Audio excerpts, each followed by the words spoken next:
Everyone, I'm going to call to order the Water, Wastewater, Infrastructure and Sustainability Subcommittee. And I also, Vice Mayor Waring is on the phone, I believe? Okay. Good morning. Good morning, glad you're here. First item is call to the public, and I believe we don't have any cards. So we will go to the minutes of the meeting. Any corrections or a motion to approve? I move to approve the minutes from June 5th. Second. All in favor, please say aye. Aye. The next is consent agenda, items 2, 3, and 5. Leaving out 4, I believe the Vice Mayor has comments. That's correct. Do I have a motion for that? I move to approve. Okay. And Second. we have a motion and a second for items 2, 3, and 5. All in favor, please say aye. Aye. Aye. Motion carries. Item 4 is the Arizona Forward Membership Renewal. Vice Mayor, did you want to comment? Chair Williams, I don't have any comments unless people want an explanation. I've talked about this issue before, so a vote would be fine. Okay. Did you want to make any comments? Do you want to make a motion? Sure, I move to approve item 4. And I'll second item 4. All in favor, please say aye. Aye. Those opposed? No. Okay. Passes 2 to 3. You're right, I can't count either. Did you say 2 to 3? Yeah, I did. Okay. Oh, okay. You're more awake than I am. It's actually really terrible. So, okay, good. I didn't hear it wrong. I did change it, though. I ran. Okay. Councilwoman Stark has now joined us. Item 6. Anyone have any questions on item 6? Hearing none. Item 7. I believe there will be a presentation.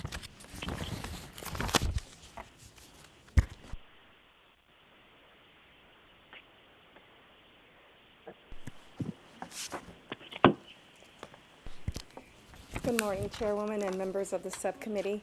We're here today to give you an update on our floodplain ordinance recommended changes. These are administrative changes that we would like to put in place so that we can maintain our community rating system rating of 5, correct? With FEMA. So a lot of these changes you're going to hear about today, we have already been doing them in practice. However, now we want to be able to document them so that we can maintain our rating. So here with me today, you know Ray Dovalina, our Assistant Public Works Director and the city's floodplain administrator. And newer to the city is Elise Moore. And Elise is our floodplain manager on Ray's team. So we hired her from Pinal County, and she also has some experience from the private sector, being a consultant on floodplain items. So with that, I'll turn it over to Ray. Thank you, Ginger, and Madam Chair and committee members. Thanks for the opportunity for presenting this. So as Ginger mentioned, this is an update to our floodplain ordinance. Just to start off, the background, in 1968, the National Flood Insurance Program was enacted by the federal government. In early 1970s, we started, as a city, participating in the National Flood Insurance Program. There's 2 things that come to bear with the participation of the NFIP, the National Flood Insurance Program, is that one is to make sure that we are developing in new or existing areas good flood protection for new buildings and in existing buildings, whatever modifications that are being done. As well as that provides us an opportunity as a community to participate in having property owners to buy insurance that's backed by the federal government. And so these 2 aspects are the reasons that we have this floodplain ordinance. In addition, we work actively with the Arizona Department of Water Resources as well as FEMA, and they actively come and review our ordinances on a regular basis. The last time that they did that was in 2012, and there were some changes that were done back then, and then this time they came back last year and reviewed our regulations and are looking at changes administratively, as Ginger mentioned, throughout the ordinance that we have currently. And so this is in partnership as well with the other departments such as Plan and Development Department, making sure that we're abiding by those regulations as we move forward and continue our participation with National Flood Insurance Program. So as I mentioned, last year we had a visit. It's called a Community Assistance Visit Assessment, and they go through and review our ordinances that we have in place, and they actually redline the ordinance, the current city ordinance, and went through a series of different items as they do with many other communities across the state. And they provided these items that we needed to address, floodplain regulations, and then administrative and standards operating procedures that we deal with on a daily basis between our team and the Plan Development Department. So just to start off, as Ginger mentioned, the floodplain administrator is through the Public Works Department. That was changed last year in the spring, and that's one of the changes that has to be made specifically in the ordinance to state where that position is at, as well as how the mechanics of how we're dealing with development. The next items that we have are the items that are being changed or being proposed to be changed. Substantial improvement for property. So if you have an existing property that exceeds 50% of the value of that house and making changes, you would have to make the whole entire structure to be compliant with the FEMA regulations. So that could mean that they would have to change the structure. Right now, we keep a running log of a 5-year. It's a running log of 5-year, but it's not in place currently in the ordinance. So we're making that change in the ordinance. We already do it in practice, and it's being done. It's worked well with developments, because we don't want to have something that's been done 10 years ago and be considered something that's recent. And so we're making sure that the ordinance is reflective on the practice that we're doing right now. So that's one of the administrative aspects that we're changing. With regards to regarding the floodplain variance, there's some additions that the state model have added to their state model that we're reflecting those changes with regards to how we address variances in the city of Phoenix. So there's some, they've beefed up a little bit on the aspect of the variances. And then the same thing with the minimum requirements and manufactured homes. We do have those requirements in the ordinance, but they've added some additional items to make sure that we're consistent with the NFIP and the state model floodplain ordinance. And the last items is the administrative revisions and standard operating procedures.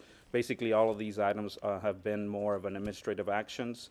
We already have the items in the ordinance.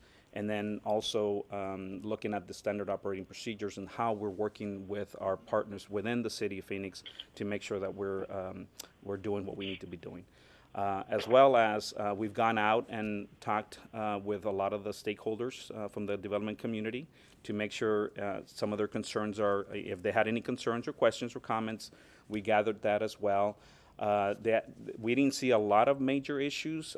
Certainly, there's always room for improvement. I don't think this covers aspects that they might not have currently, but we are open to a lot of those discussions still.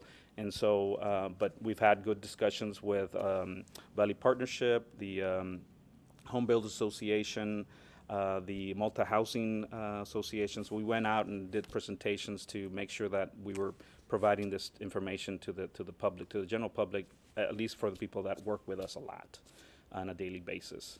So, and then most recently, we did go to the Development Advisory Board and got approval through them. We went twice for information, and then followed up with a action item that they passed last month. And so with that, staff recommends to the Water and Wastewater Infrastructure and Sustainability approval of the draft floodplain ordinance as presented. Anyone have any questions? Okay, hearing none, do I hear a motion? I recommend that we approve the draft floodplain ordinance and send it on to the council. Okay, Second. I have a motion and a second. Any further comments? Hearing none, all in favor, please say aye. Aye. Opposed? Motion carries unanimously. So, Madam Chair, I'm sorry I was late, but I was over at the NSD quarterly meeting with an amazing group of people, 19 North, and I told them they were making me late for this meeting. But I wanted to make sure that Lisa Huggins got an award, so if you don't mind, if I can just allow Shannon McBride to come up, and I think they want to say something about our great colleague, Vanya, who we're really going to miss. Since we didn't have anyone for public comment, we'll do it now. We need to hear you in the Yeah, we microphone. need you on the microphone. Hi, Vanya. Am I on? Yeah. So we represent 19 North, and we've got neighborhood groups and businesses and leaders from the area, and we just wanted to stop by to say thank you, Vanya. You have been an incredible partner and worker and friend who has helped all of us in our community. And the way that you lead is relational, that people matter more than you than projects. And you have demonstrated that a leader can be incredibly intelligent, incredibly driven, and also very people-oriented. And because of that, we are more successful.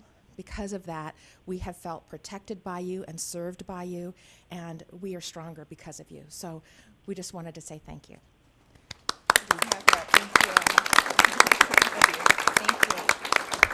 No, thank you all. Love you. It's a partnership. We're a family, we're a community, and I really appreciate your comments. I love you all so much. Thank you. Love you. Thank you. Thank you for coming. I'm glad I brought my excuse.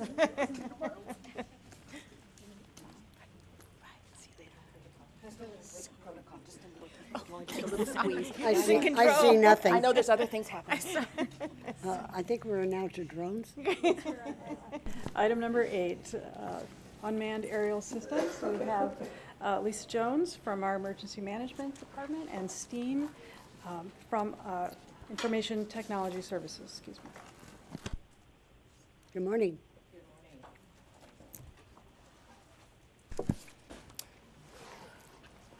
Good morning, Madam Chair, members of the subcommittee. I'm Lisa Jones from the Office of Homeland Security Emergency Management, also Brandy Kelso from Water Services, and Steen Hambrick from Information Technology Services. And we're here to kind of update you on the drones program and then to ask your authorization to move forward with our pilots. All right, so just a little bit of history. We developed a work group consisting of about 15 or so departments, and all of the departments that you see there on the right in the graphic represent those that have developed use cases for drones in the city of Phoenix. We understood that there were a lot of facets that go into putting a drone in the air and then bringing it back safely, from communications and equipment, training, making sure that we are compliant with federal rules, and also all the way down to transparency and privacy, which are of great concern. We presented to the Public Safety and Veterans Subcommittee last January, and they asked us to put together a city policy, overarching policy that all city departments would really adhere to and understand that they're working underneath. We also created a standard operating procedures template so that new departments, as they understood how they would utilize drones, could then understand what they would need to do in order to operationalize it. From a program oversight, the law department has worked hand in hand with us to create the policy and to create the standard operating procedures. We've spoken with risk management. They've been with us along the way. We have, to develop how we would insure the drones and how we would protect the city. Communications office on what is going to be our process with communicating with the public, especially before we launch this program. Information technology relating to storage requirements, redaction requirements, really just what are the best practices for us to follow as a city. And then my office, which will have the primary trainer, which will make sure that we're compliant with the policy across city departments. Obviously, privacy is a huge concern for us. We know that the public may look at drones as an eye in the sky per the graphic, and so we are really committed to making sure we understand the best practices of privacy and to adhere to those just at every step of the way. Here are the best practices that we've learned to make sure that we're informing of our use, that we show care when operating them, we limit sharing, we secure the covered data, and personally identifying information if that does happen to be a part of what we acquire when we look at the data, and that to make sure we're complying with and monitoring all of the evolving laws, both locally and in the state and also federally. We have shared our policy and standing operating procedures with the ACLU. We are coordinating and communicating with them, again, every step of the way, as well as other drone entities that make sure where their policy really is to understand how we're using it and make sure that we're using it safely and considering their privacy in every step. We are committed to doing that by making sure that we utilize the open data portal that the city already has, and that we are sharing with the public how we're using drones and also how we're not going to use drones. Again, my office is a single point of contact, and we will be reporting on this annually and also quarterly and providing you with those reports. In terms of what our plan for the pilot is, I'll talk about logistics, and then my partners here will talk about how they plan to use drones in their respective departments. So water services will begin, we say 60 to 90 days because we don't know if we're going to learn all we need to know quicker, or maybe we might need more time. So 60 to 90 days for phase one. And then information technology will come on board. We will also continue water services during that time. I think it's going to be awesome when they share with you the use cases. We understand it will make safer operations and also be more cost effective. My office, again, will have the primary trainer there, and will be making sure that we're complying with all of the rules and regulations related to the drones program. And then we will return to the subcommittee after the pilots are completed to share the metrics with you and share our lessons learned and gain your feedback in order to move forward from there. I will turn it over to Brandy. Great, thank you, Lisa. So one of the things that the water department wants to use drones for is our beautiful Tres Rios recreational educational area. You all probably know already that Tres Rios is about 700 acres. So as you can imagine, that's a lot of land that we have to survey and look at and make sure is being maintained yearly. And so some of the things, just a little bit about Tres Rios, it does have water, beautiful water there. In order to see some of the locations, we actually have to get in boats. Our people get in boats and have to motor around to get to places. The drones would allow us to, instead of putting people in boats, to actually fly over those areas and see some of the places that we can't get to very easily today. And look and see what might need to be maintained, you know, what might be overgrown, where might the water not be flowing as easily as or the way we want it to. As you know, Tres Rios does have a component with our wastewater treatment plant where it's polishing that wastewater before it gets released into the environment. So we need to make sure it's operating safely and securely. And so the drones, here's a good example of where from a boat, this doesn't look like there's any problems, but the drones overlooking it may be able to spot areas where maybe we need to thin out something, or maybe there's a restriction or something, and we could go over with a drone and see that to then be able to correct that issue. So overall, we think it will help not only from the safety perspective, because we don't have to put our people in a boat to do this, but it allows us to cover the 700 acres more quickly and easily to then develop our maintenance and program to then be more efficient and cost savings in maintaining Tres Rios. And now Steen's going to go to the next pilot. Good morning. From an information technology services perspective, ITS, Information Technology Services, or ITS, we're responsible for maintaining 37 radio towers for the city, as well as maintaining antennas on an additional 8 towers that the city is not responsible for maintaining the tower itself. These towers can be as large as 250 feet high. In particular on South Mountain, there's one that's 250 feet high. Our use is very much, as Brandy and Lisa were stating, you know, they're intended to increase safety of our staff, as well as allow for effective use of resources. For ITS to actually maintain or install an antenna on a tower, it requires us to dedicate 3 certified climbers per site, or per installation, or per climb rather. So it takes a lot of resources from an ITS perspective to actually do our installation or maintenance activities. Some of the intended use that we see with regard to these use of UAVs is to actually, at the completion of an installation, is to actually use a UAV to go up and inspect the installation, to take pictures and video of the antenna mount on the tower, to inspect the coax cable, how it connects to the antenna, as well as taking pictures of existing antennas that has information on it related to the model, the make and model, as well as specific radio-specific information that's helpful for us, instead of having to use climbers to actually go up there to see it firsthand. So those are some of the particular ways that we intend to use it. In addition, we plan to use UAVs post-monsoon. If there's a monsoon, we would actually use it to inspect antennas afterwards to make sure that there's no damage. And so that, from a ITS perspective, those are our initial planned uses. Does anyone have any questions? I have a question. Are you limiting to those 2 areas only at this point in time? Yes, Madam Chair, yes. Madam Chair, members of the council, subcommittee, yes.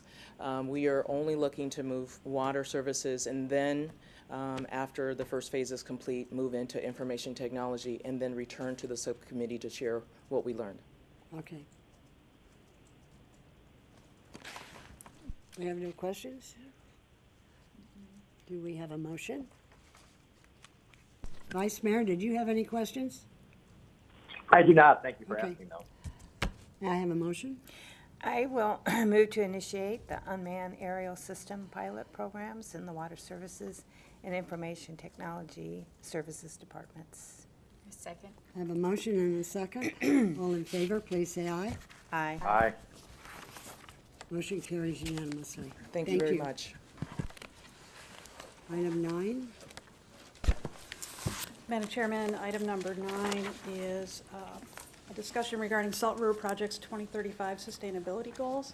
It's my pleasure to introduce, of course, Mark Hartman, our Chief Sustainability Officer, but also our guest and presenter today, Kelly Barr, Assistant General Manager at the Salt River Project and Chief Corporate Services and Sustainability Executive. If I could just one quick sentence about why this is important to us is that when you, as the council, adopted our 2050 sustainability goals, one of the first things that we recognized was that we would not be successful if we did not coordinate with community partners, particularly with our electric utilities and Salt River Project as one of the main water providers for us. So our interest in their goals is very, very strong, and so I wanted to give them the opportunity to share the great work that's been done at Salt River Project. So with that, certainly, if I could just say a foreword. Good morning, Madam Chair, members of the subcommittee. I did want to highlight that although we spoke in the future tense, that the board, SRP board, will be meeting on June 3rd. They actually have met now and have voted unanimously in favor of these goals. So quite impressive, and it was actually some really great testimony provided in it. And so without further ado, we'll pass it on to Ms. Kelly. I'm delighted to be here. Thank you very much for having me. What I want to do today is share with you our journey in putting these stakeholder goals together. In 2017, we developed for the first time a comprehensive set of sustainability goals, and we were, I'm proud to say, the first utility in the country to have such a comprehensive set. That's the good news. The item that I want to really point out is that we stole this idea from the city of Phoenix. That's okay. Yeah, it's okay. It was a great idea, and what we found that most utilities across the country were picking a single goal in which to focus on. what we really liked about what the City of Phoenix had done was they have this, you all have a very broad set of sustainability goals. And so we brought that to the utility industry. We were the first. Other utilities are now beginning to follow us. So you set a good pattern, a good model. In our sustainability goals, we have 5 pillars. So you can see them. They're the carbon footprint, reducing our carbon footprint, water resiliency, supply chain and waste reduction, grid modernization, and then what's really important is a public power entity, engagement with our customers and communities we serve. So in those 5 areas, 5 pillars, we had 14 goals. So this is what we started with. We have and so you can kind of get a sense for what we had. We had reducing carbon at both at our facilities, but also from our carbon emissions from our power plants. We wanted to enhance water resiliency, modernize our energy grid, and we'll get into some of these a little bit more in detail. What we found was, as I said, that our board approved these in late 2017. They are essentially 20-year goals. From that point, it was about the baseline is 2016 to 2035. And we are kind of, I don't know if there's a pointer here, but we are right before the first 5-year action plan. So the implementation period is divided into 3 5-year implementations, and we decided this would be a good time for a robust stakeholder process. We did not have the opportunity to do a very robust process when they were originally prepared, just given the timing. And so our board asked if we would really kind of lean into the community and come up with a very robust stakeholder process, which I think we've done. So you can't see that very well up there, but we determined that it would be good to do 3 separate phases.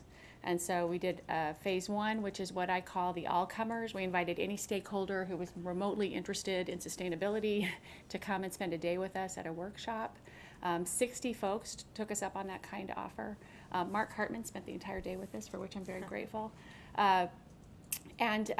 When we developed the goals, we did something a little different, and I'm so glad we did this. This was one of my key learnings from the entire process, and that was, instead of me sitting in my office, I'm the Chief Sustainability Executive for SRP, instead of me making these goals up for SRP, which you can imagine would not be that popular, we asked the experts in the company, so folks who were responsible for our generation resource mix, hey, how would you reduce carbon?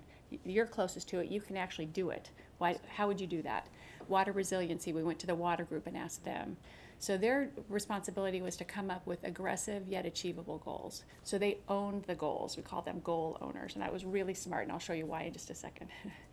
The goal owners presented at that stakeholder meeting. They shared their goals, and as a result, during the process, everybody put their comments on sticky notes. And the goal owners received 1,200 sticky notes with things that they were doing well, but things that they could work on. We then moved to the second phase, which was a smaller advisory group process, which I want to go into some detail with you on. And then, as Mark just alluded to, we then shared all that work with our board, and the board approved them unanimously on Monday, which was quite an accomplishment, I think. I want to draw your attention to the public comment period piece there, because I think there was something really unique that happened here, and as elected officials, I think you would be interested in knowing this. So we put on our website a survey, and it was 4 questions, and it was about the sustainability goals. And so we sent out an email to customers saying, if you're interested in sustainability, you might want to answer, and provide us some public comment about our goals. That got posted.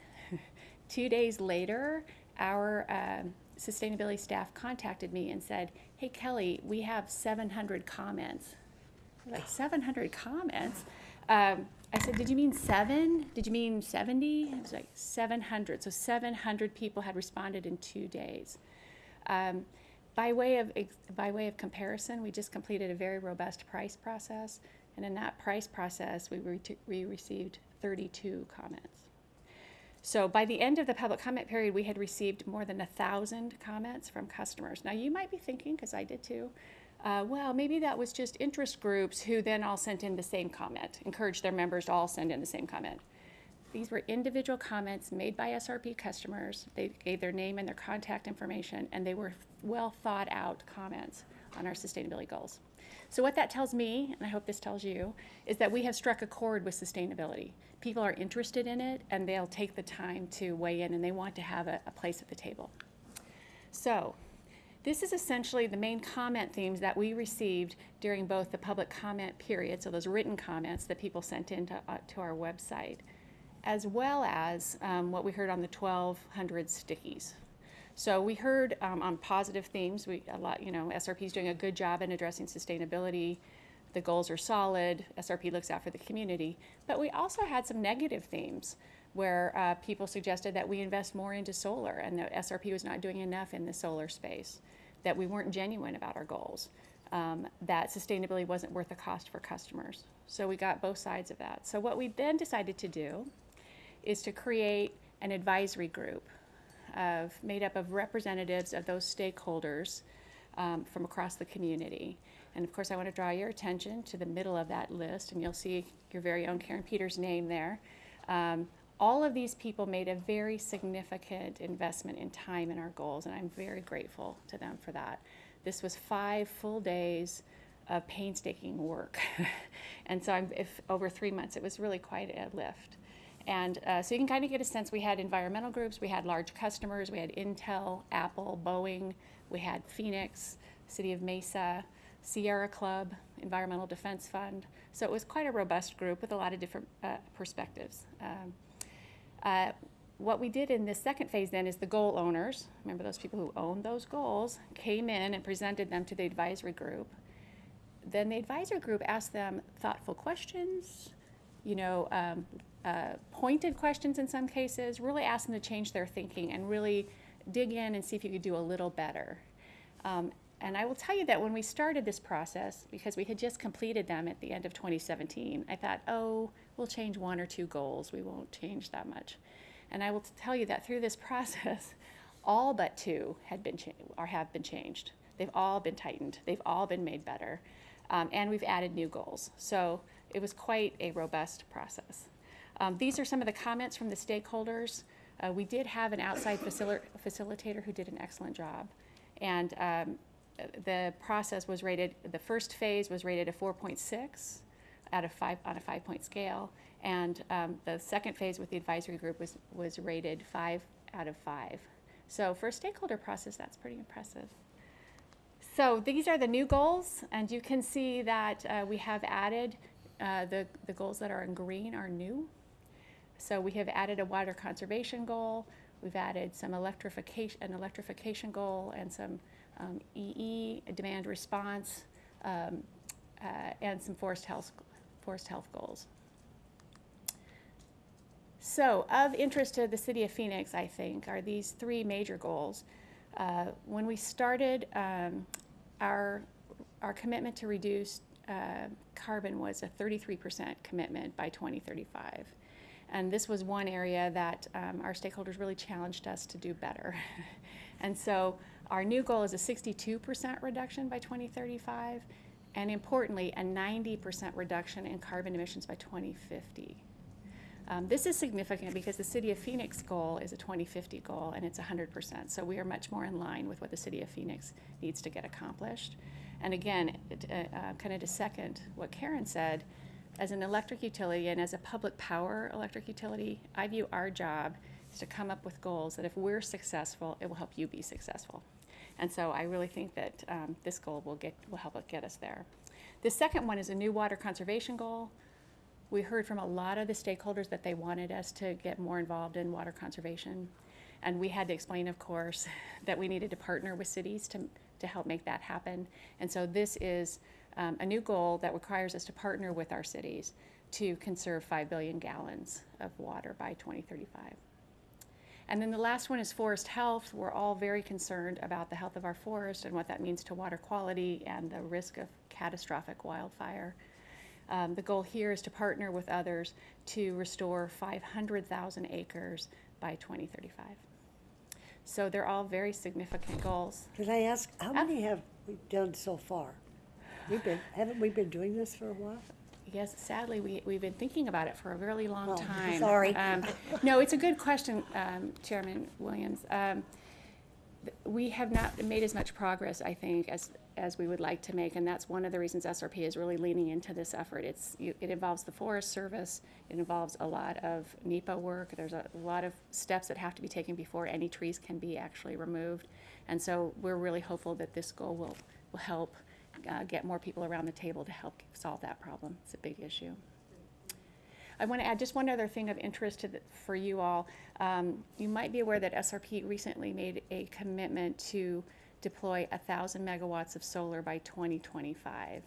And so we have offered the first 200 megawatts to our large customers who have sustainability goals and want to begin to green up their own portfolio.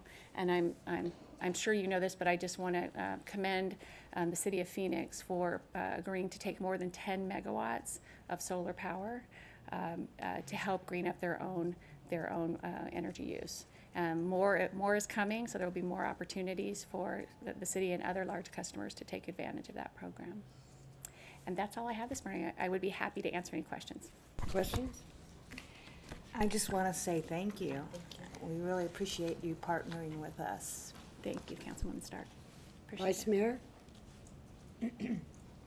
Hearing no response, I too want to thank you. No, I'm here. I'm sorry. I felt that.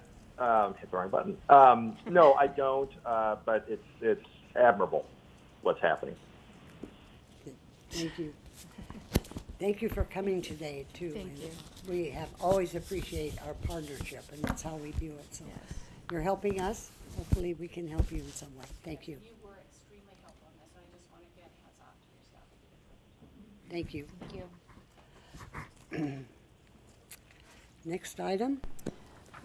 Actually, Mark needs to stay, because our next item is the downloadable plans for a sustainable home.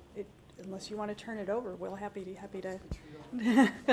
We also have Alan Stevenson, our Planning and Development Director, and Sandra Hoffman, Assistant Planning and Development Director, with a special guest.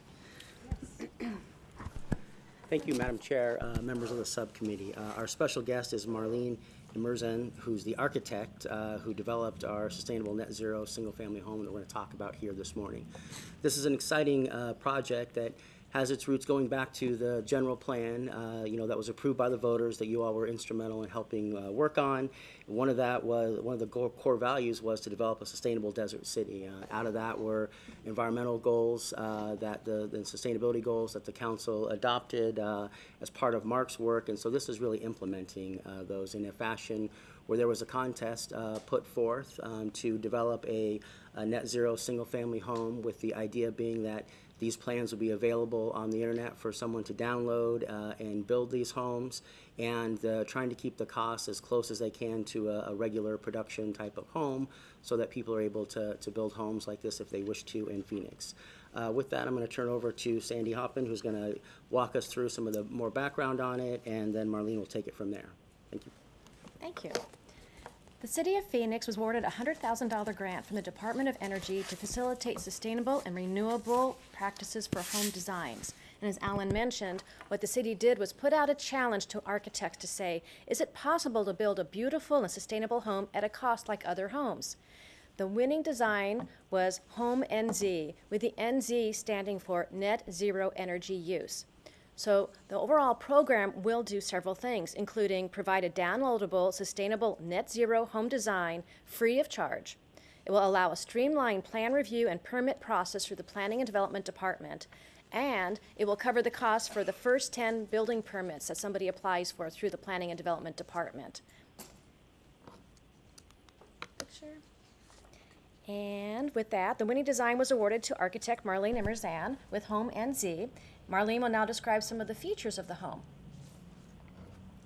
Thank you, Madam Chair, members of the subcommittee. It's my pleasure to review this project with you. We've had great support and partnership with Mark and the city. We had a very strong partnership with a structural, mechanical, and HERS evaluation team, which you see here. This was essential in the project because the HERS value, which is the home energy rating system, is typically not done for this low level of energy use. This is a sustainable model for new home construction. It's 2,100 square feet. It fits on a typical small city lot. We picked a urban lot similar so that the home could be used on most lots within town. And the design is orientation neutral, meaning that it does not, in order to function appropriately, it does not require any specific north, south, east, west orientation. It exceeds the IRC. You guys don't have to know what that is, but building code. And her score of 30 with a 0 with the renewable energy, meaning that when the PV is installed, this actually operates with 0. And part of the key is that we do have on-site battery storage. The basic layout of the house, I don't know if I can move around with this, but it is oriented. In this case, you see on the that side of the slide. On the right-hand side of the slide is the street. You have a garage, entry porch that faces the street, and then 2 living areas, items 2 and 3. 2 is a shared living kitchen area, and then the bedroom, the master bedroom 5, and 2 additional bedrooms 6. The key thing here is you see in the 10s, every large window area has a screen element. You can see through it, but it also filters the majority of direct sunlight. So all the direct glazing that opens to the yard is shaded. It's orientation flexible for this reason, so that because of the shading, the actual calculated direct sun on the glazing, which is one of the biggest issues for cooling, mechanical cooling in a room, is almost completely eliminated. The HERS index, which is the home energy rating system, this is unique to home evaluations. 100 is for a standard new home. 30 was considered not achievable.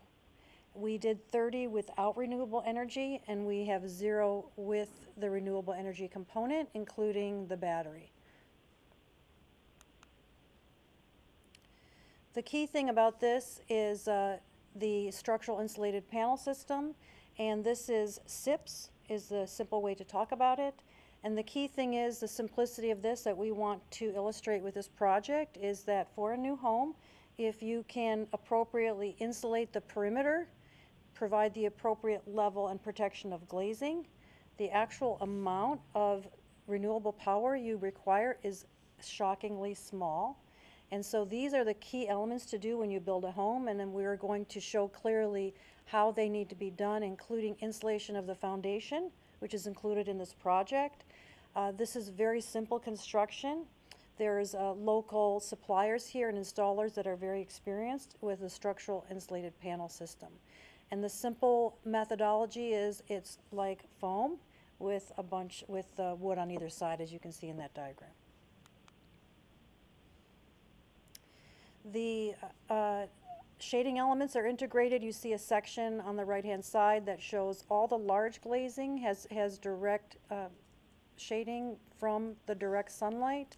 The fabric provides 95% of direct sunlight to get to the glazing, and that's the key.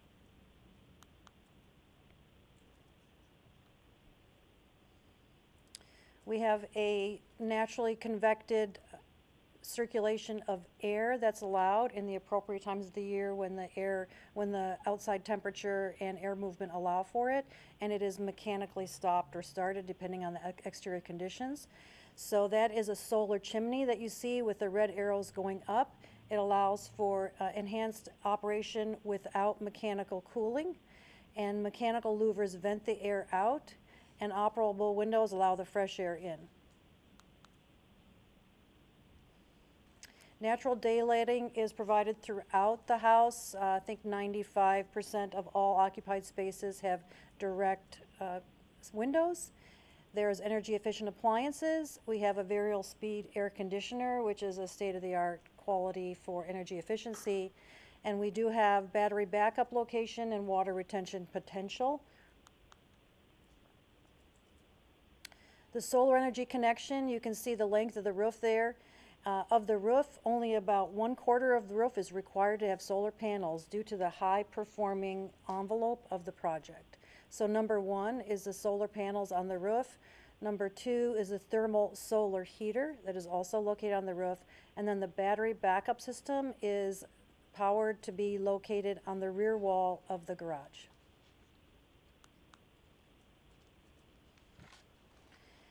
And that's the summary. Thank you very much. Yeah, thank you. One more thing. Anyone have questions? Sorry, one more comment, sorry. Basically, thank you, Marlene, for this innovative design that you and your team came up with. The plans are now available online at phoenix.gov/sustainability/home.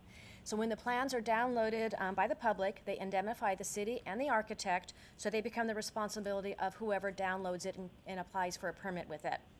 The download will include instructions so that we'll know how to submit for a building permit through the Planning and Development Department. And again, as mentioned, the grant will pay for the first 10 applications, so there'll be no building permit fee. That'll be covered by the grant. So we will report back to this committee when we have a successful home that's been built, so we can report back how it got established and be excited about seeing that. So that with that, we're happy to answer any questions you may have. May I ask a question, Yeah, let him go. Chair? Yes, please, go ahead. Thank you. So it's more of a general purpose question. Is it fair to say that a home built in the last couple of years is going to be better on sustainability or energy efficiency metrics than a home built 20, 30, 50 years ago, irrespective of size or quality of workmanship? Madam Chair and Vice Mayor, yes. The newer building codes that are in effect are requiring that, even new production homes are using materials that are more energy efficient, and so that HERS score has been coming down over time. So the newer homes are more efficient than older homes. Okay, because we've heard the same thing with, regarding water infrastructure, toilets and faucets and so forth. Just newer is definitely better, it seemed like, in that game. So it sounds like in homes it's the same. I don't know how to ask this exactly. Like, when did that transition take place? Is a 20-year-old home, by definition, more energy efficient than a 50-year-old home? I mean, when was kind of the break, if there was one, or has this just been a continuous linear progression of progress? Hello, Madam Chair, Vice Mayor Waring. The most significant happened, it started in the 80s, 70s and 80s. There was some concept where they started adding insulation, if you can imagine, in the 70s, where there was no insulation at all in homes. And about most significant change that's happened in recent years was when we adopted the 2012 code, it was a 15% improvement in energy performance over previous homes from 2006. And so 2006 was a significant year, and then 2012, and then our recent adoption of 2018 was another 10% improvement. So homes are, although 100 HERS is considered normal, because of the current codes, where typically our homes built in Phoenix around HERS 65 is our average.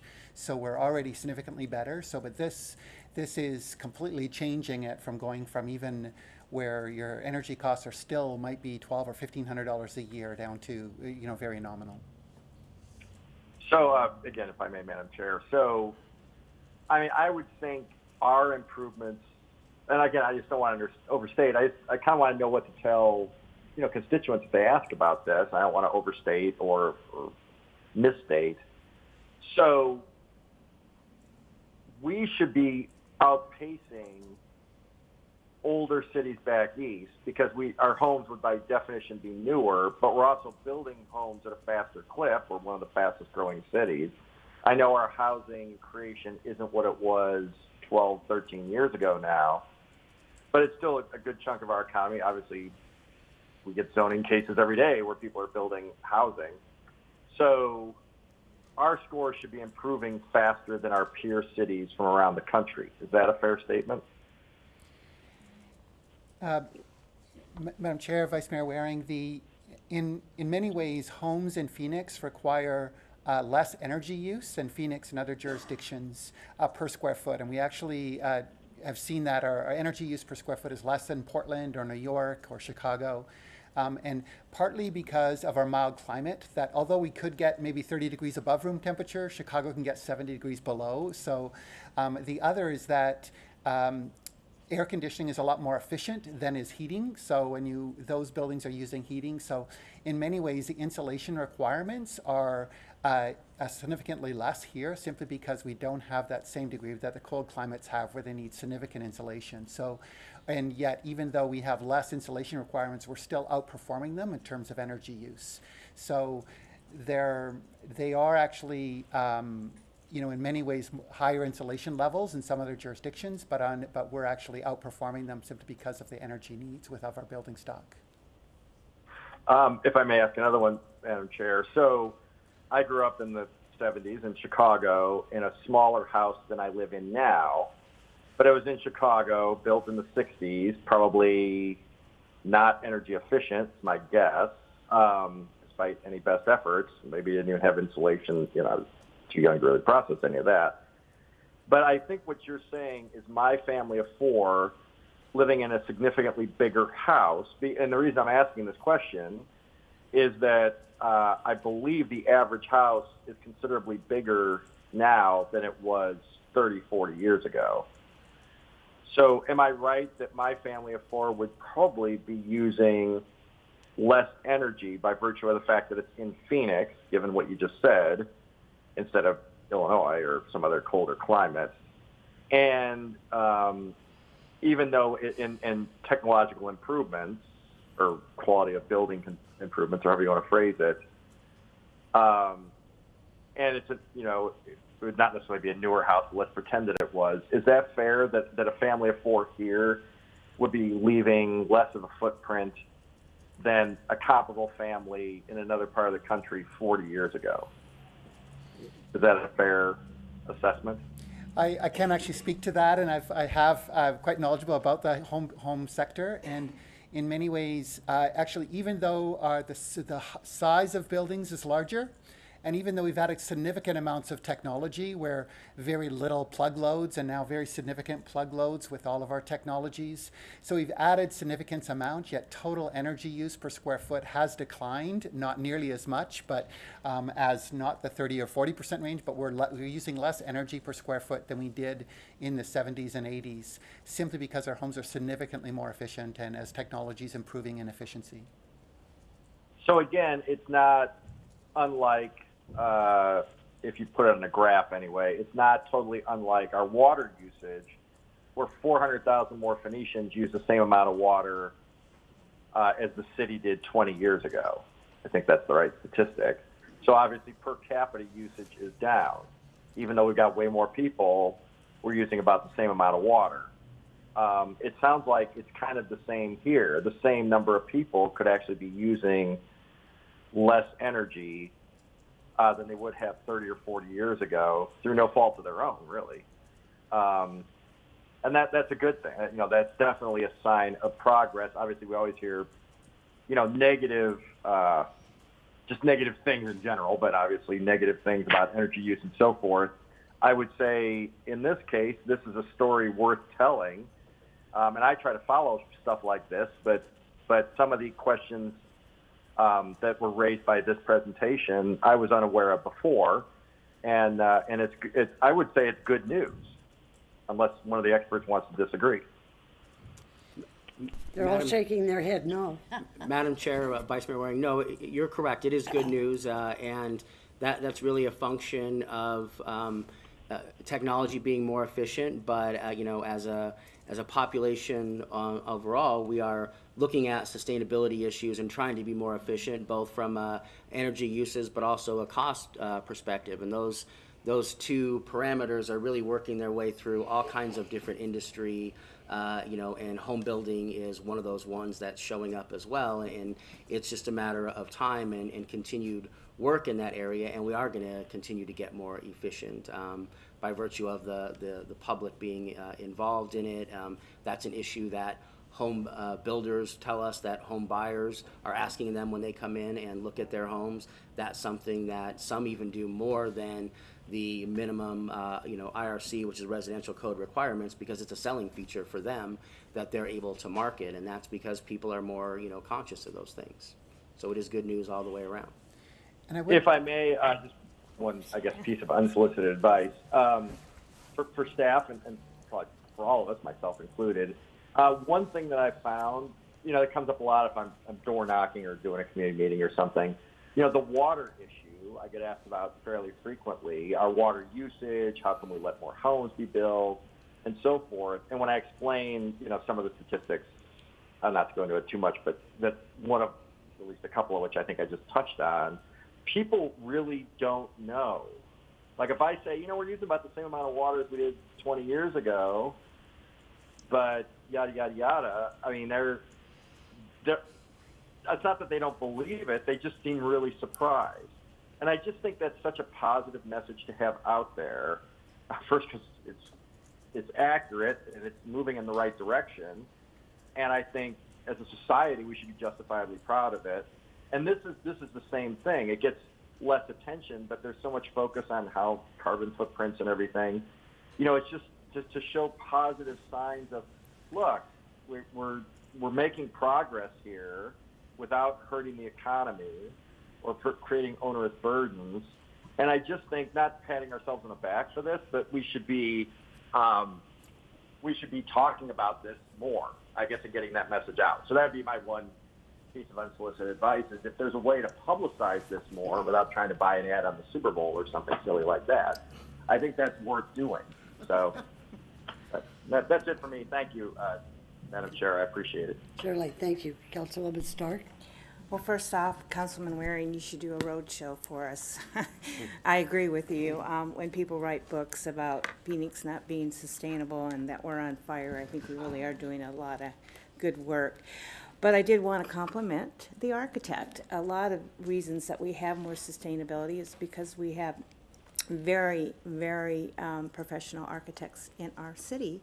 And I just want to brag that I've known Marlene for a long time, and she lives in District 3. Well, of course. So there. No, thank you, Marlene. This is great. I'm really excited to see that you won, and I know you are a very, very good architect. So kudos and kudos to staff. Thank you so much. Okay, once again, how does an average person in this community find the way to download that plan so they could build this house? Madam Chair, members of the subcommittee, we are, as I stated, on the website, but we're also going to be working on outreach to get the word out through our village planning committees, those types of activities, to make sure that it gets known as much as we can. It would be great if you guys, in part of your newsletters and emails and things that you send out, we will put together information that you can just plug into those and help send out to residents so that they know about it, because it really is trying to find the average person who might be thinking about, am I want to build a house? Do I want to just buy one? And getting out to those folks. And so you guys all have great contact lists that could help us, get the information out. And when you say website, are you saying City of Phoenix? Yeah. Yes. Okay. The City of Phoenix website, yeah. Just in case. Yes, it's there. Sandy, repeat the Sure. website. So the website to go to would be phoenix.gov/sustainability/home, HOME. And then it'll pull that site up and you'll be able to see that, and has information, like I said, directions on how would you download it, how do you get it submitted to planning and development to get the formal permit, and then move forward through the inspection and the C of O. Great. Well, I too want to thank you, Marlene. Great job. And Mark? Oh, Madam Chair, can I ask one more question? No. No, I'm kidding you. Yes, you may. If I was asking myself the same question, Madam Chair, I think my answer would have been the same. But thank you for letting me do one more. Are the building costs, are the costs to build a home, are they comparable? And I don't know how you factor in inflation and so forth, so it's hard to compare, certainly on the spot anyway. But I mean, has this led to an increase in building costs? I mean, homes are more expensive. They're also bigger, so that makes sense. But does this add appreciably to costs?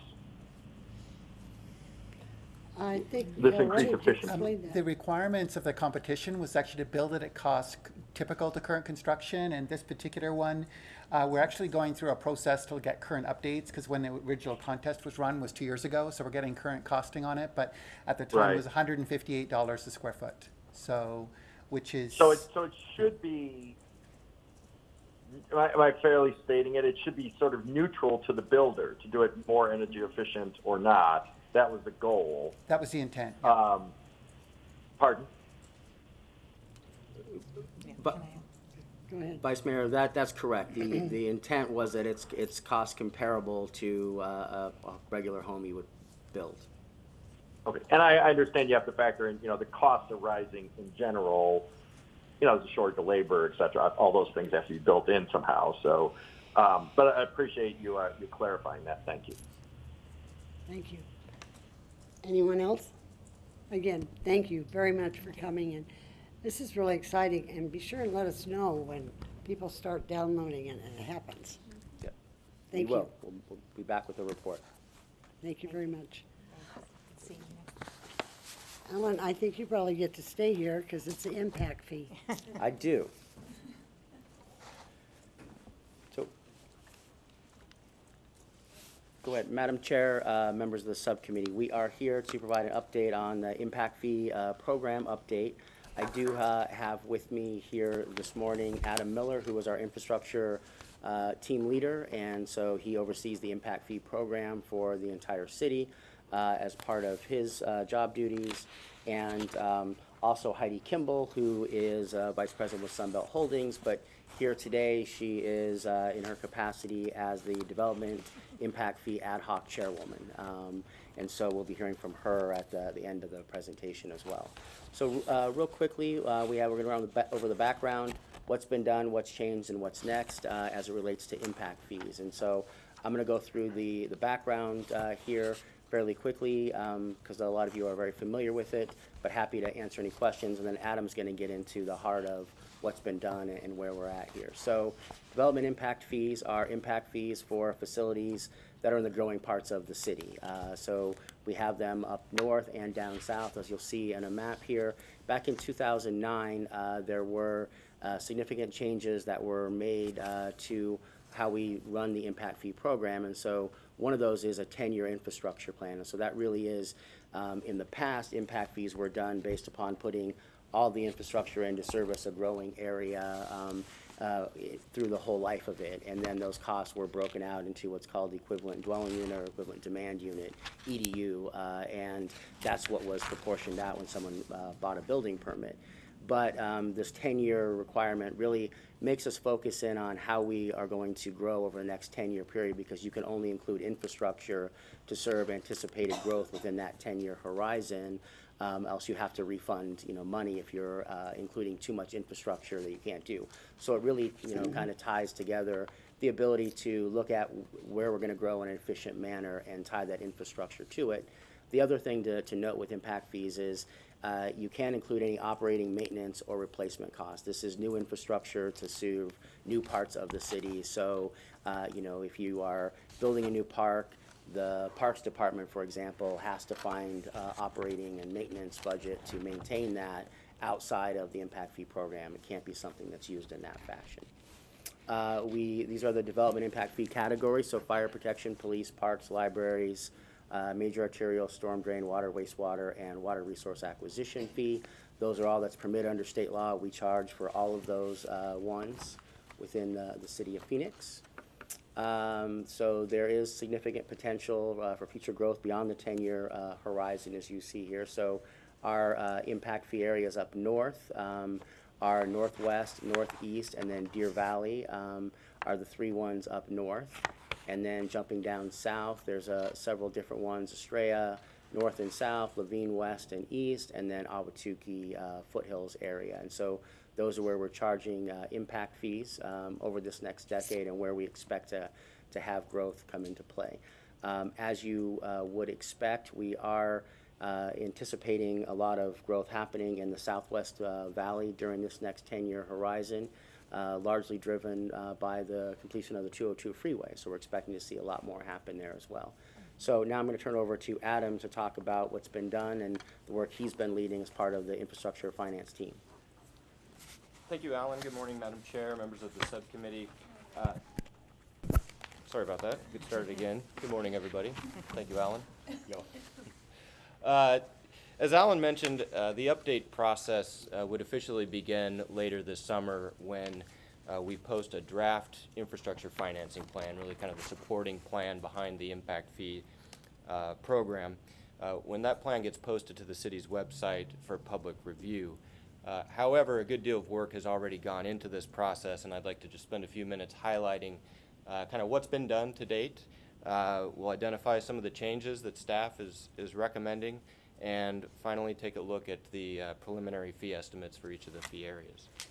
As you can see on the slide, we've completed 11 plans or various studies in preparation for the plan. These studies have covered our growth projections, which not only estimate how much new development we can anticipate over the next 10 years, but also where that development is going to take place, so we can identify the infrastructure and facilities that will be needed to serve those locations.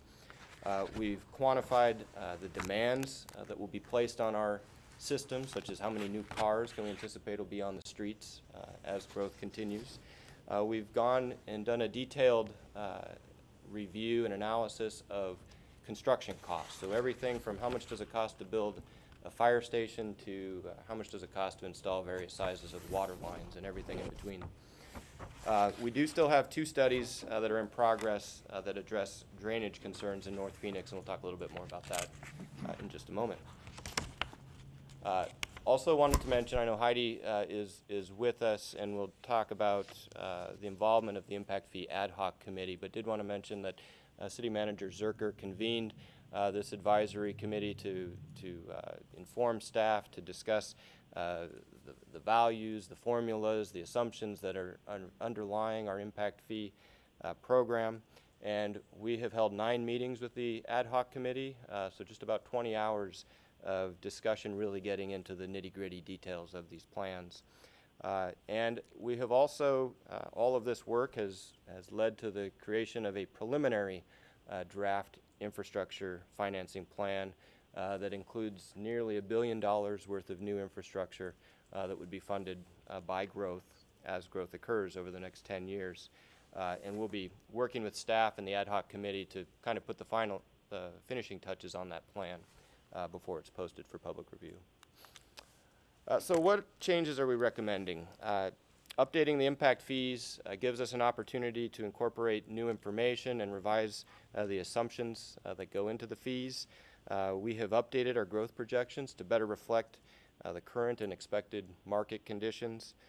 We're recommending some changes to service level assumptions. We aren't, through impact fee rules, we're not able to increase the service levels beyond what the city is currently providing, but we've looked at some changes that would help ensure that we would have equity in our services and in our facilities across the impact fee areas moving forward. We're recommending changes to some of the methodology for the large infrastructure fees, the major arterials and storm drainage fees, that will help control for cost fluctuations and also help ensure that each 10-year cycle of development is paying its fair and proportionate share of the cost of those facilities. And then finally, well, a couple more items. We're recommending a single major arterial area in the north. Currently we have 2 street impact fee areas in North Phoenix, but by combining those, it'll simplify the cost allocation when it comes to our large east-west arterials such as Sonoran Desert Drive and Happy Valley Road. And then finally, we're recommending a storm drainage impact fee in northeast Phoenix to help pay for some flood control infrastructure that will benefit the area impacted by rawhide wash. And again, we'll talk a little bit more about that in a moment. This map shows the preliminary draft net impact fees per EDU for the northern impact fee areas. I'll remind the subcommittee members and our audience, EDU stands for equivalent dwelling unit and is a common metric that's used to standardize different types of land use, office, retail, and other types of land use to the level of demand that's created or put on our infrastructure networks by a single family home. And so what you're seeing on the map is the charge that each new single-family home would pay and the equivalency on other types of land uses. The recommended fees in the north increase about 5% in the northeast area and about 15% in the northwest area. And you can see we're still awaiting some study results related to rawhide wash over there along the Scottsdale border, but the early indications for the flood control infrastructure would be an additional 5 to 20% above that northeast fee amount, only applying to land within the rawhide wash floodplain, which is essentially south of Pinnacle Peak Road and bounded by 64th Street and Scottsdale Road. Some folks might be familiar with the Paradise Ridge area. This map shows the recommended net fees for the southern part of the city. Increases in the southern areas range from 3% to 20%, depending on the mix of infrastructure that's required. You'll notice the fee in Ahwatukee is less than the other areas.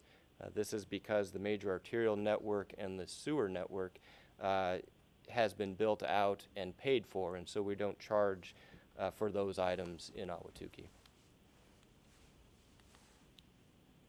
And finally, we haven't talked a lot about the water resource acquisition fee, but this is an impact fee that's assessed citywide, and the impact fee areas are delineated by Salt River Project member lands. The recommended change to the water resource acquisition fee is a reduction from about $778 per EDU to $744 per EDU for the off-project lands, the lands that are not served by Salt River Project water supplies. The fee currently on project is 0, and it's recommended that it would remain at 0 with the update.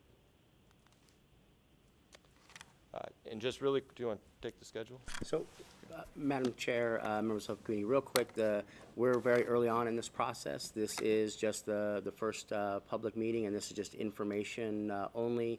You see up there that we'll be posting the draft IFP plan later this month pursuant to state statute. It'll be out there for the public to comment for 75 days. Then we'll reconvene with the ad hoc task force and start the public hearing process. And of course, we'll also come back to the subcommittee in the fall and talk to you about this as well, with any proposed changes or things that come out of it. But the schedule you see up there is really dictated by state law, and it requires that there be 4 council meetings where it goes to, that are 2 public hearings and then adopting the fees, and then there's a time frame before the fees will become effective that is 60 days after council takes action, not the normal 30 days when you guys do a typical ordinance. And so that's the process going forward. And with that, I believe Heidi has a few things she'd like to add. Sure, I'd like to thank you for the opportunity to have the development community weigh in on these proposed fee increases and the infrastructure financing plan. We have had a broad constituent representation on the ad hoc task force, including all kinds of representatives from every segment of the development community, which has been really important, I think, in the process. There are several of us here today, including Elisa Lyons with Valley Partnership, Reed Butler with Butler Housing, a couple folks from Multifamily Housing just left, and Mark Scher is here with the Association of Realtors. I'd like to also thank staff, because every time we had a question, they had volumes volumes of information available for us to answer the questions.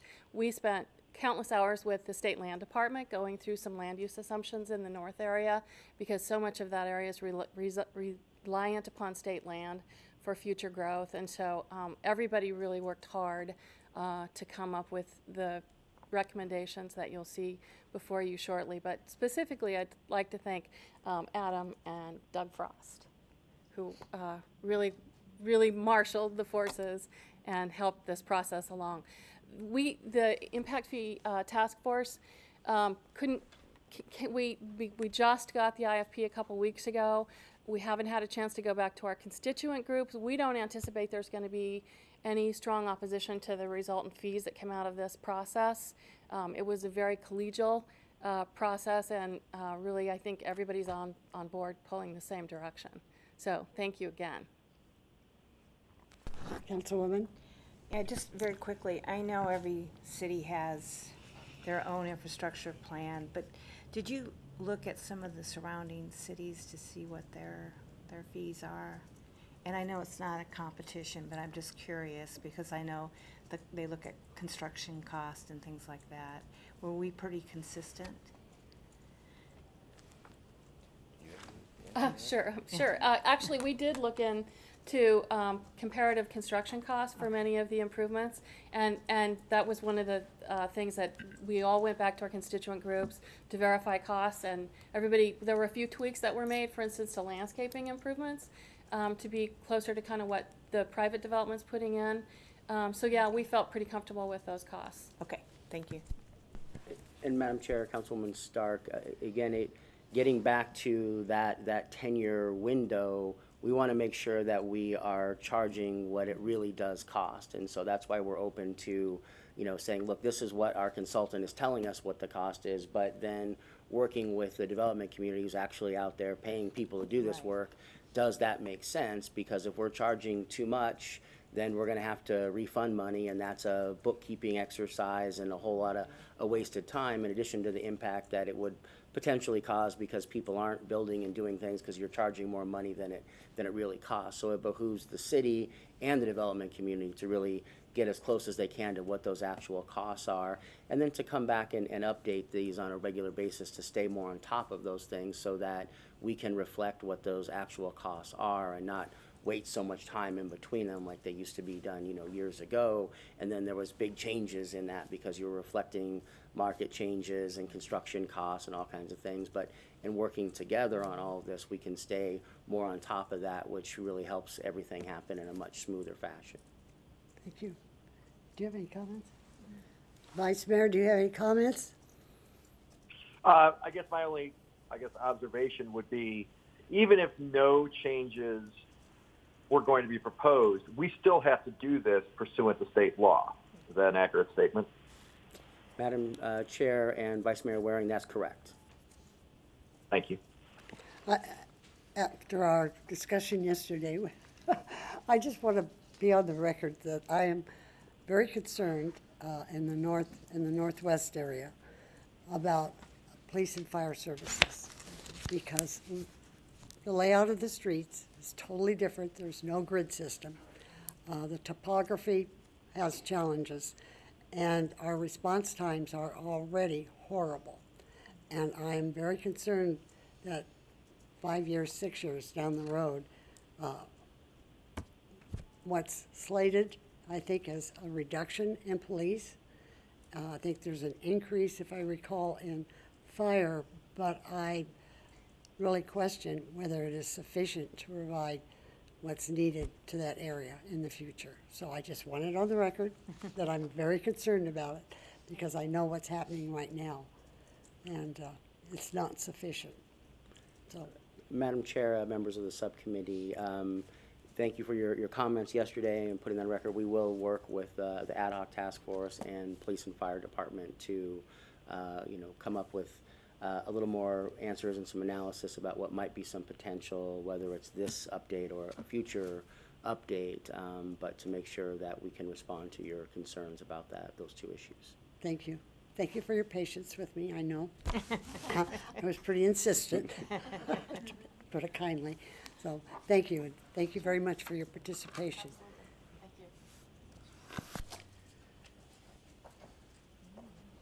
All right. Okay. Green Business Leader Program expansion. She's back.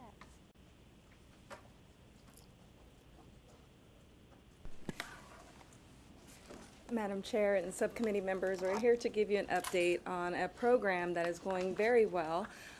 It is through our Reimagine Phoenix program, and it's our Green Business Leadership Program, where we recognize Valley businesses for their efforts in regards to sustainability. So when we were first creating this program, John Trujillo, my predecessor, and Lucas Mariacker and myself, we talked about what should we call the program. Should it be the Blue Business Leader Program? Recognizing that public works, recycling, and compost and that sort of thing, or should we expand it to sustainability? So ultimately, we landed on the Green Business Leader Program because we knew that eventually we wanted to expand the program to include things such as water conservation, energy efficiency, sustainable purchasing.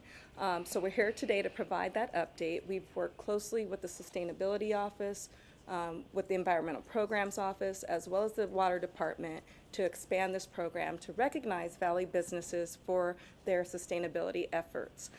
So I have with me Joe Jadis, our Assistant Public Works Director over Solid Waste, as well as Lucas Mariaker, who is our Zero Waste Coordinator for the city. And with that, I'll turn it over to Joe. Thank you.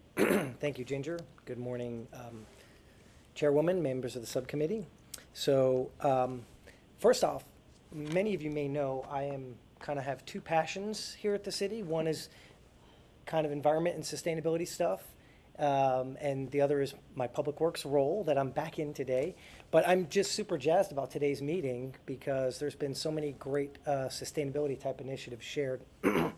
So I'm very energized. I want to thank you all for your leadership on these types of initiatives, and to Karen Peters also for her leadership on these types of initiatives. So really warms my heart. We're doing so many great things.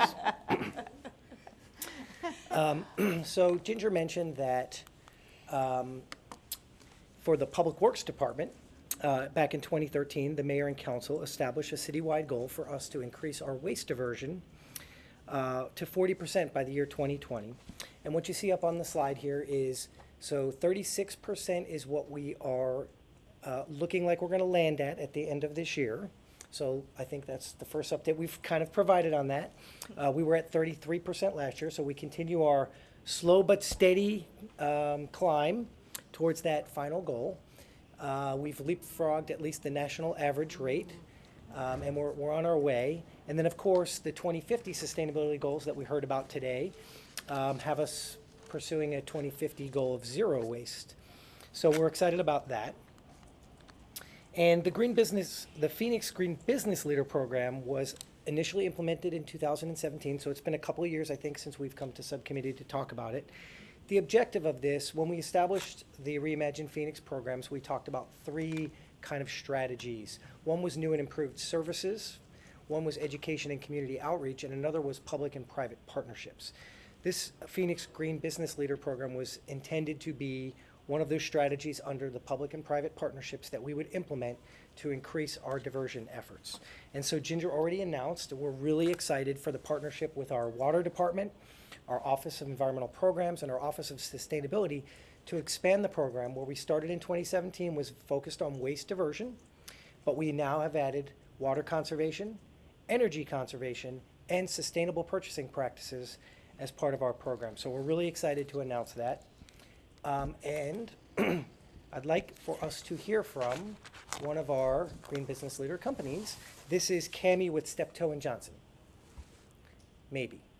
Well,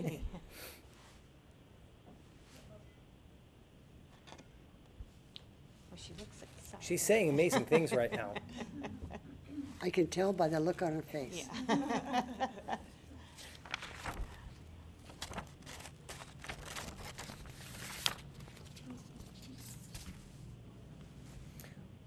All right, well, maybe we'll come back to that. Let me turn it over to Lucas right now. Okay? Unless you got it. Okay, there you go. So I'm going to turn it over to Lucas, and he's going to describe a little bit more about the program. Good morning, Chair Williams, members of the subcommittee. I appreciate you guys having me today. My name is Lucas Mariaker, our Zero Waste Coordinator for the City of Phoenix Public Works Department, as Ginger mentioned.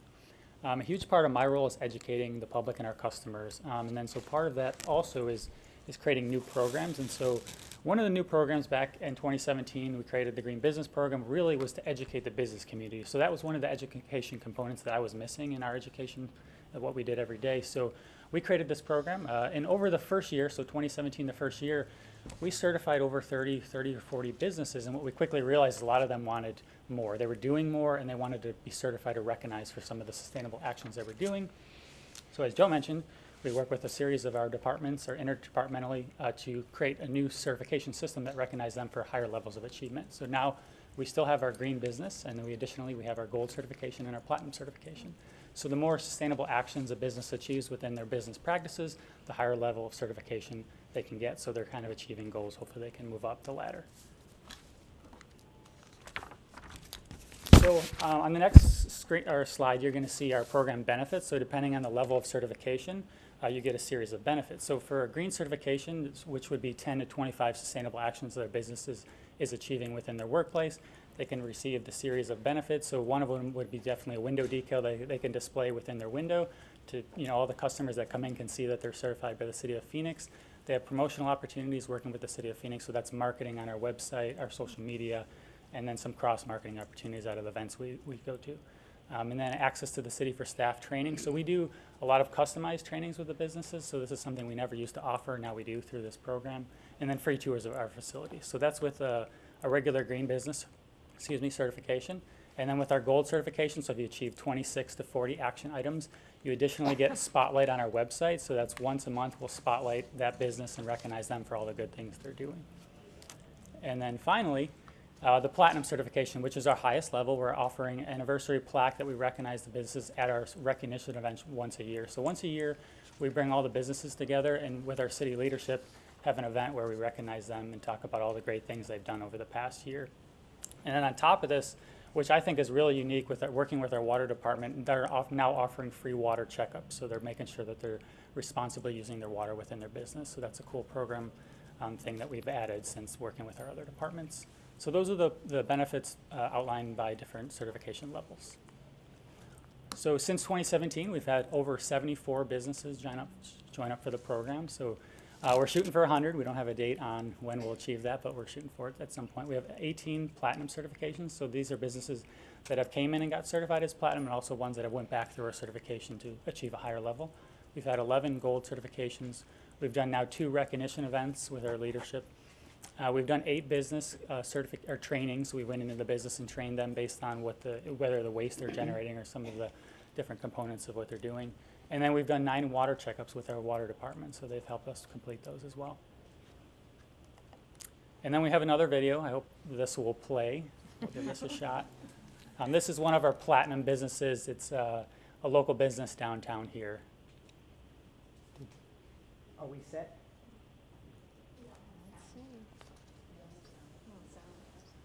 Boy, it's so much better to hear from our businesses rather than to hear from us. I'm kind of disappointed that we weren't able to deliver this to you. So these videos are available online. If anyone would like to see any of the businesses we've highlighted and recognized so far, you can go to phoenix.gov/ Green business. Green yes. business, yes. Is that also how you would become part of a class or whatever? Madam Chair, that is correct. You can also go to that website to join the program, to sign up. Could you repeat it? Yes, it is. Yeah, go ahead. It's phoenix.gov/ green business. And so if you're a business, you can go on that website and click the green business checklist. And so any business that goes on there will fill out the checklist themselves, and then they reach out to us, and then we go in there and do a quick site visit, make sure they have achieved all those sustainable actions, and then we can get them certified. Very good. Yep. Okay. Any questions? Or just to wrap up. Okay. Sorry. So these are some of our Phoenix green businesses listed on this slide here. I do want to recognize specifically, if I could, Lindsay Marler from Procter & Gamble is here. So thank you, Lindsay, for being here and waiting it out. And also, Joanna Collins is here also from Gould Evans. So thank you for being here. And if there's anybody else here that I'm not aware of, let me know. Okay. And I wanted to share a couple of recently joined. Phoenix Children's Hospital has recently joined our program. The Flynn Foundation, and the Flynn Foundation recently joined and became our highest scoring. But then the Audubon Arizona joined, and they became our highest scoring organization. And I just have to say, because I'm on the board of the Audubon Arizona, I'm really proud of them. I want to give a shout out to them. So great to have them as partners of our Phoenix Green Business Leader Program. And with that, we'll take any questions. Questions, anyone? No?